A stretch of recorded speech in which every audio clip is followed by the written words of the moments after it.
Okay, so now we're looking at the section summary. What I think would be a really good strategy here is to maybe read the problem, pause it, try working it out, and then review what I do and compare and see kind of how you do with things. If you just sit there and watch what I do and then copy down everything, I don't know that that's going to be the best learning for you. So go with that.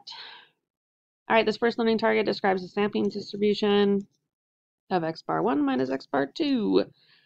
So we have average blood hemoglobin level in breastfed infants is 14.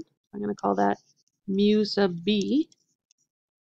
And I'm using mu because they're not talking about a sample here. They're talking about just everyone. And has a standard deviation of 1.75. And then we have formula-fed infants have a mean, I'll call it mu sub f, of 11.5 with a standard deviation of 1.9. Both normally distributed. Yay, that's nice. Suppose you randomly select 10 one-year-old babies who are breastfed and 10 one-year-old babies who are formula-fed. Describe the sampling distribution for the mean difference. Okay, so I need to do shape, center, spread. So shape is going to be approximately normal because we have normal populations. Our center is just going to be our difference of breastfed minus formula-fed.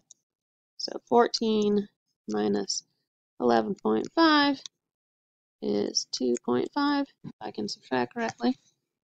And then, of course, our spread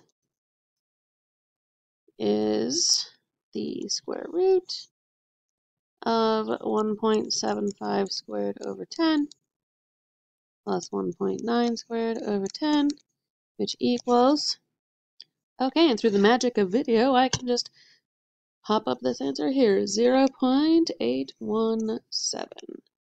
Okay, so that's our shape, center, spread. In the previous scenario, sketch the region on the sampling distribution that represents the probability that the mean blood hemoglobin level in formula-fed infants is higher than that in breastfed infants. There should not be a question mark here. Okay, so here's my breastfed minus formula-fed. And we had a mean of 2.5. Okay, and if the mean in the formula fed is higher than that in breastfed, so if formula is a bigger number than breast, then we are going to get a negative. So I'm looking at on this distribution, where is it negative? And it's going to be negative anything to the left of 0. So that would be the region that would represent our probability. Okay, we're on the same topic. Iron deficiency among infants compared blood hemoglobin levels, a sample of 1-year-olds. How nice, okay. So we have some actual sample results. Determine a 98% confidence interval for the mean difference. Assume conditions are met. Phew, that's nice. Okay, so I'm just going to straight up set up my confidence interval here. So I have 13.3 minus 12.4 plus or minus my t star for, what did they say? How many? A random, oh, n. Oh my god. Okay, so there's our smallest sample, minus 1 is 18.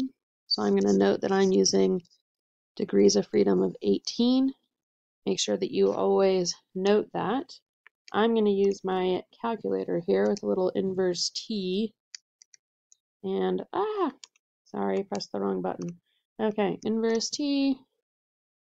Carry to the left is 0.99 because for 98%, it leaves 1 on the end. And I get 2.55. So that's my t star times my square root of 1.7 squared over 23 plus 1.8 squared over 19. So that gives us 0.9 plus or minus 1.388.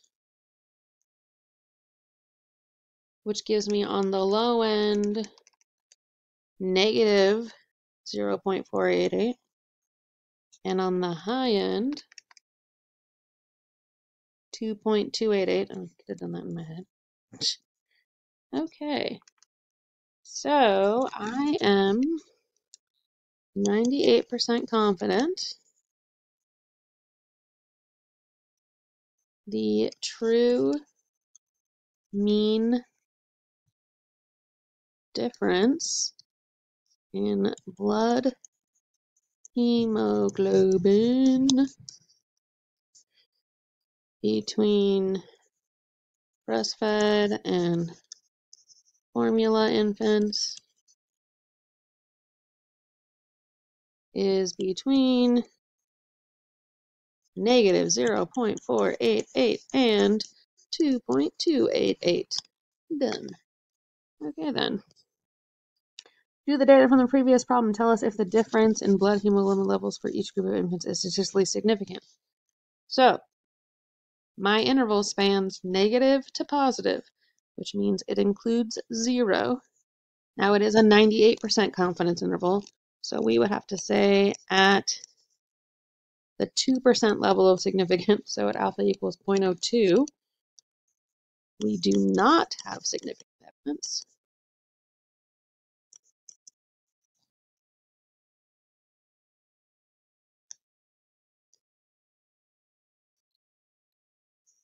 Of a difference because 0 is included in the interval. Okay. That was fun. Okay.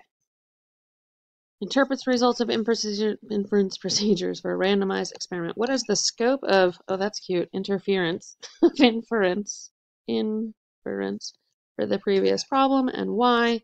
So if I look at how it was set up, we took random samples. So the issue with that is that we can't establish any cause and effect because it's not an experiment, but they are random. So I could extend the results to the population of interest. So this would be 1-year-old infants because we have random sampling.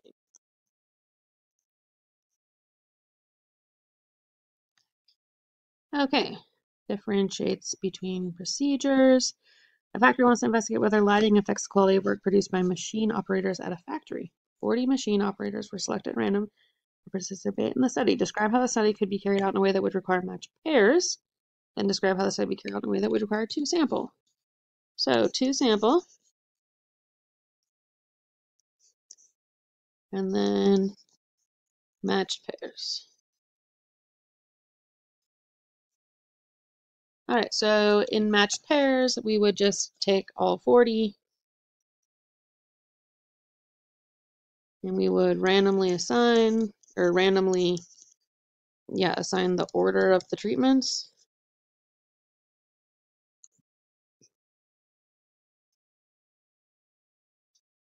To each subject. So the key here is that, now that is not a sufficient description of procedure or an experimental design, but basically, in the event that we do something where each person has both treatments, then clearly they are dependent, and therefore we would have to do matched pairs. For a 2-sample procedure, what I would do, I have 40 machine, so I would take 20 randomly assigned. So here, me randomly assign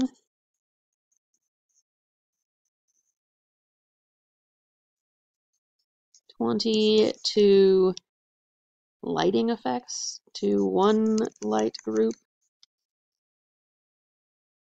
and the rest to the other, and then compare.